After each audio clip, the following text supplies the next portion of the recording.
Pengajian Islami.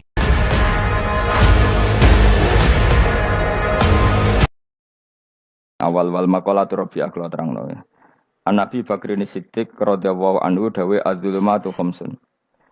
Dawe Abu Bakar kegelapan itu ada 5. Iki mergo Abu Bakar wong saleh, nek kegelapan yo luwih akeh. Dadi ora pati apal nek jumlahe akeh ora pati apal. Roe muk pira? 5. Nah, zaman akhir ora trimo 5 ribuan napa? Ribuan. Nomor 1 hubud dunya. Seneng dunya. Seneng dunia macam-macam, seneng pangkat, seneng apa saja yang tidak mengantarkan ke akhirat. Iku darani napa? Dunia atau apa saja yang murahan iku darani dunia. Kalau terangno definisi dunia. Dunia kata dana ya dunuan. Ana sing ulama nasrib sangka dania, dania terus ditakhfif hamzah dadi daniah. Daniah terus ditakhfif hamzah dadi ya daniyah. Daniyah terus ngikuti wazan fu'la jadi dunya. Jadi anggar barang sing hina itu jenenge apa? Dunya. Utawa barang sing dekat iku jenenge dunya. Mergo maknane dunya saiki, dana iku maknane dekat. Akhirat nanti. Srungokno wae kok kowe suwe-suwe paham. Sehingga sesuatu yang tidak murahan kayak sujud, kayak sedekah, kayak ngaji iku ora dunya. Ini kesaksian akhirat. Sehingga ketika Ibnu Khaldun niku Allah itu ngeritik dunia ya yang perlu dikritik. Bahkan kadang akhirat pun dikritik pangeran. Swarga pun kadang dikritik pangeran. Nak waya perlu dikritik. Karena ada konteksnya. Ada apa? Konteksnya. Misalnya begini. Saya punya kitab namanya Khilyatul Auliya atau Baqatul Asfiya. Saya sampai sekarang belajar kitab itu terus. Ini sekitar 14 jilid. Ini kitab Induan Ikhya. Saya berkali-kali ngomong di mana-mana. Imam Ghazali dalam hal mana Kibul Akhyar, sejarah orang-orang pilihan itu nginduk kitab nama Khilyatul Auliya itu 14 jilid.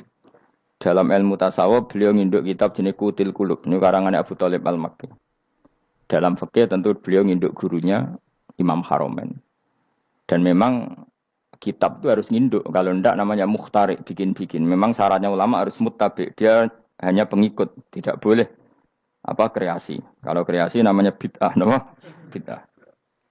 Kalau terang, di situ ada cerita ada seorang sufi bodoh ngeritik dunia entek ngamal. Dunia wis ora ono benere, dunia ku nggon batang, pokoke dunia ku jifah batang.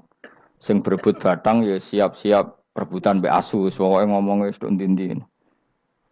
Sayyidina Umar itu agak tersinggung dengan makalahnya orang sufi yang bodoh ini. Ya rata-rata orang sufi memang bodoh. Kecuali gelem ngaji fikih. Setelah ngomong ngalor ngidul dunia ku swelek terus dekne biasa lah wong sufi terus milah dhewean terus orang lakoni popo, ngerti-ngerti lesu, kok mangan wae lesu, orang sufi kan gitu. Singkat cerita terus Umar agak marah tapi beliau masih bisa mengendalikan diri terus kata beliau, "Sal sayyidah." Sal hadas sayyid. Kamu tanya hadas sayyid, maksudnya sayyid dalam bahasa dulu itu ya orang terhormat. Dalam bahasa zaman era itu maknanya sayyid itu masih apa? Sadat maksudnya bukan Habib, bukan. Kalau dalam bahasa Arab dulu itu memang kalau Habib itu ya Nabi, kalau Sayyid Sadat itu Sufia itu belum pasti maknanya apa? Habib ya, tokoh-tokoh yang diikuti dalam apa? Makalahnya, dalam apa? Makalahnya. Terus kata Ubay bin Ka'ab, dan ini menurut saya benar sekali, dan kamu harus mengikuti Ubay bin Ka'ab. Dia adalah termasuk 6 sahabat yang dipuji Nabi min ahlil Quran, apa? Yang dipuji Nabi min ahlil apa? Quran. Kata Ubay bin Ka'ab, lalu Anda masuk surga karena apa? Lalu Anda masuk neraka karena apa? Lalu Anda dapat ridho Allah karena apa? Kamu itu bisa masuk surga lihadidar karena kenangan di rumah ini, maksudnya karena dunia ini. Karena sujud kamu, karena kebaikan kamu. Itu di mana? Allah mereferensi amal kamu ya di dunia ini. Kamu masuk surga karena sujud kamu di dunia ini. Nanti masuk neraka karena keangkuhan kamu di dunia ini. Fahadi dunya mi'yar. Dunia ini adalah takaran. Semua referensi Tuhan tentang akhirat itu merujuk kelakuan kita apa? Di dunia. Sehingga kalau kamu masuk surga selamanya lama, itu ya karena kebaikan kamu di dunia. Maka jangan kritik dunia ini. Karena dunia itu mahalu sujudika, mahalu ruku'ika, mahalu pokoknya dia ngarah-marah. Sehingga semenjak itu kata Ibnu Khaldun, orang tahu dunia yang dikritik adalah dari madatul kalimah dani'ah. Suatu yang murahan. Apa? Yang murahan.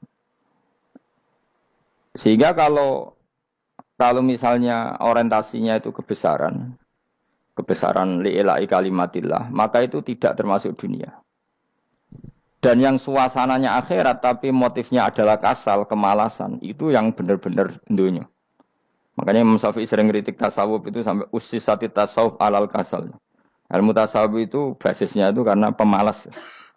Karena tadi, misalnya begini, ini contoh paling gampang. Zaid itu di daerah pinggiran. Di daerah pinggiran di mana Islam itu minoritas. Terus dia ingin kaya raya supaya bisa bikin masjid atau bikin komunitas Islam. Atau dia ingin jabat jadi lurah supaya nggak ada pelarangan orang sholat karena dia yang punya otoritas bikin aturan. Atau kalau mungkin skup lebih besar dia ingin jadi bupati supaya daerah situ familiar dengan Islam karena pejabatnya Muslim.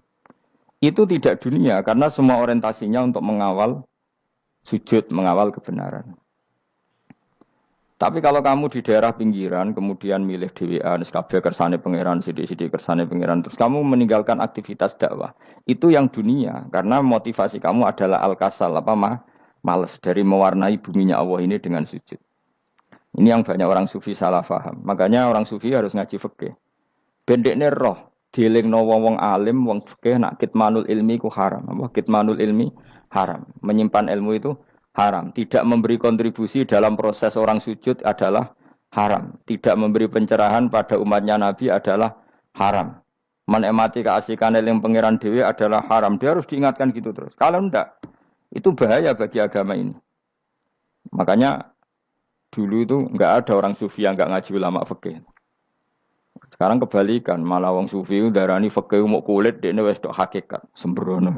Oh tak tobatno tenan ketemu aku. Itu bahaya, paham seperti itu tuh bahaya.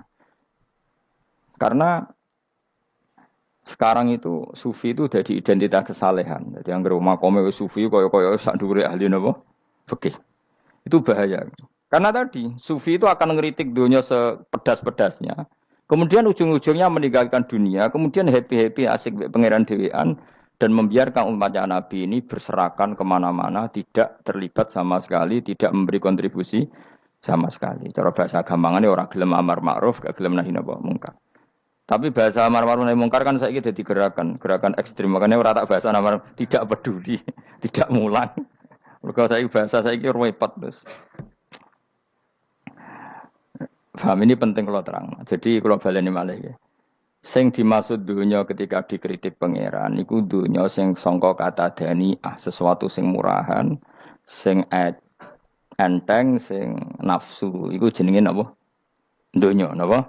Dunia. Tapi ketika sesuatu itu baik dan mengarah kepada Allah, iki jenenge dunia iki masru'atul akhirah. Maka dunia itu dua status napa? Siji masru'atul akhirah. Dan ini status yang harus kita pakai. Makanya kata Imam Ghazali itu, kue nak randi duwe, sak penat-penate urip, terus merasa nggak punya kenikmatan. Datang saja ke kuburan, dan yakinlah semua yang sedang mati, keinginannya hanya satu, ingin kembali di dunia dan memperbaiki amal-amalnya. Berarti dunia adalah segala-galanya bagi orang yang sudah mati. Ya, orang yang sudah mati itu cita-citanya satu. La'alli arji, semoga kita kembali ke dunia. Untuk apa? Untuk membenahi semua kesalahan yang pernah dilakukan zaman yang dunia. Terus kamu ingat, fa'ana fid dunya. Ya Allah, alhamdulillah sekarang masih saya di dunia. Artinya saya punya satu kesempatan yang diinginkan semua orang yang sudah mati di seluruh dunia. Lalu malah wali anu surip malah kepengen mati. Saking kakean kasus ini, apa? Kakean apa? Kakean kasus. Makanya di sini sirinya para rasul, para nabi itu sering donga Allahumma tawil umrona, sehingga banyak orang soleh mendoa supaya panjang apa? Umur. Itu karena pas itu yang hadir adalah dunia dengan makna masru'atul akhirah.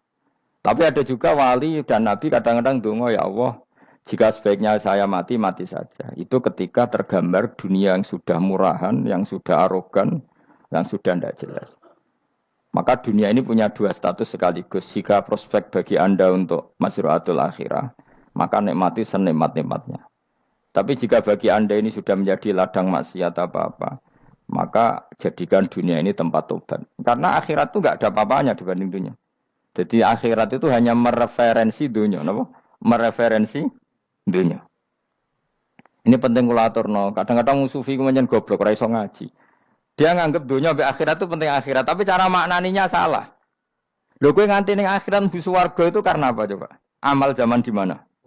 Di dunia. Berarti penting mana dunia sama akhirat? Penting dunia karena akhirat mau efek, apa? Efek dunia ini yang pokok. Apa dunia ini yang pokok. Kalau Allah kan cara ngendikan tidak seperti itu. Allah cara ngendikan gini loh. Akhirat, maksudnya walal akhiratu khairul lakam nalula gini. Sesuatu yang berorientasi akhirat dan kemudian menjadikan kamu nyaman di akhirat itu khairul lakam minal ula itu lebih baik ketimbang dunia ora kok.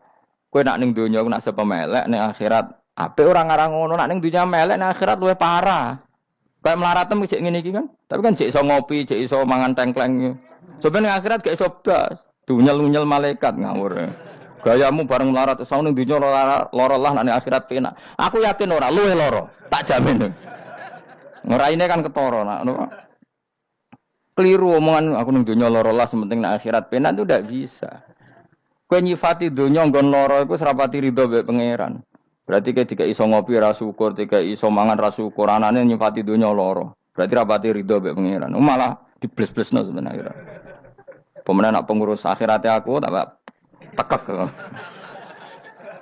Cuma aku lo pengurus ora sebenarnya. Tapi gak ada rencana daftar jadi panitia apa? Akhirat. Tapi kira tak syafaat ya ambiarno karena Subhanallah wa bihamdihi adada khalqihi wa ridha nafsihi wa zinata arsyihi wa kalimatih. Subhanallah wa bihamdihi adada khalqihi wa ridha nafsihi wa zinata arsyihi. Terima kasih sudah menonton. Jangan lupa like, subscribe dan komen.